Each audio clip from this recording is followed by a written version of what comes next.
അസമിനെ ഉൾപ്പെടുത്തിയ വിവാദപരമായ ബംഗ്ലാദേശ് മാപ്പ് ബംഗ്ലാദേശ് പാകിസ്ഥാന് സമ്മാനിച്ചതിന് പിന്നാലെ അരുണാചൽ പ്രദേശ് യുവതിയോട് അരുണാചൽ പ്രദേശ് എന്നൊരിടം ഇല്ലെന്നും ചൈനീസ് പാസ്പോർട്ട് കാണിക്കാൻ പറഞ്ഞ ചൈനീസ് ഇമിഗ്രേഷൻ ഉദ്യോഗസ്ഥന്റെയും വാർത്തകൾക്ക് പിന്നാലെ ഇപ്പോൾ നേപ്പാൾ ഇന്ത്യൻ ഭൂപടത്തിൽ അവകാശവാദങ്ങളുമായി ഇറങ്ങിയിരിക്കുകയാണ്. നേപ്പാൾ രാഷ്ട്ര ബാങ്ക് പുറത്തിറക്കിയ 100 രൂപയുടെ പുതിയ നോട്ടാണ് ഇപ്പോൾ വിവാദത്തിന് തിരികൊളുത്തിയിരിക്കുന്നത്. ഇന്ത്യയുടെ സ്വന്തം പ്രദേശങ്ങളായ കാലാപാനി, ലിബുലേക്ക്, ലിംപിയാദുമ എന്നീ പ്രദേശങ്ങൾ ഉൾപ്പെടുന്ന ഭൂപടമാണ് ഈ നോട്ടിന്റെ രൂപകൽപ്പനയിൽ ആലേഖനം ചെയ്തിട്ടുള്ളത്. 2081 BS തീയതി രേഖപ്പെടുത്തിയ ഈ നോട്ടിൽ ഒരു മുൻ ഗവർണറുടെ ഒപ്പും ഉൾപ്പെടുത്തിയിട്ടുണ്ട്.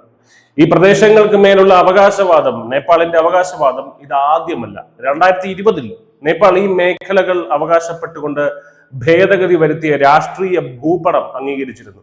അന്ന് ഈ നടപടിയെ ഇന്ത്യ അതിർത്തിയുടെ കൃത്രിമമായ വിപുലീകരണം എന്ന് ആക്ഷേപിക്കുകയും ശക്തമായ പ്രതിഷേധം രേഖപ്പെടുത്തുകയും ചെയ്തിരുന്നു. ഏറ്റവും പുതിയ ഈ നീക്കത്തെയും ന്യൂഡൽഹി വിമർശിച്ചിട്ടുണ്ട്. ഇത് നേപ്പാളിന്റെ ഏകപക്ഷീയമായ നടപടിയാണെന്നും നിലവിലെ ഭൂമിയിലെ യാഥാർത്ഥ്യങ്ങളെ മാറ്റാൻ ഇതിന് കഴിയില്ലെന്നും ഇന്ത്യ വ്യക്തമാക്കി. ബംഗ്ലാദേശുകാർക്ക് അവരുടെ മാപ്പിൽ ആസാം വരച്ചു ചേർക്കാം, ചൈനയ്ക്ക് അരുണാചൽ പ്രദേശ് അവരുടെ മാപ്പിൽ വരച്ചു ചേർക്കാം. വരയ്ക്കുന്നതിന് വലിയ ചെലവൊന്നുമില്ലല്ലോ. പക്ഷേ ഇവരുടേതാണ് എന്ന് അവകാശപ്പെടുന്ന ഈ സ്ഥലങ്ങളിലേക്ക് ഒന്ന് കാല് കുത്തണമെങ്കിൽ ഇവരുടെ പാസ്പോർട്ടിൽ ഇന്ത്യ സീലടിക്കണം എന്നതാണ് യാഥാർത്ഥ്യം. എന്നിരിക്കെ എത്ര മാപ്പ് വരച്ചിട്ടും ഒരു കാര്യവുമില്ല. News desk, news India Malayalam.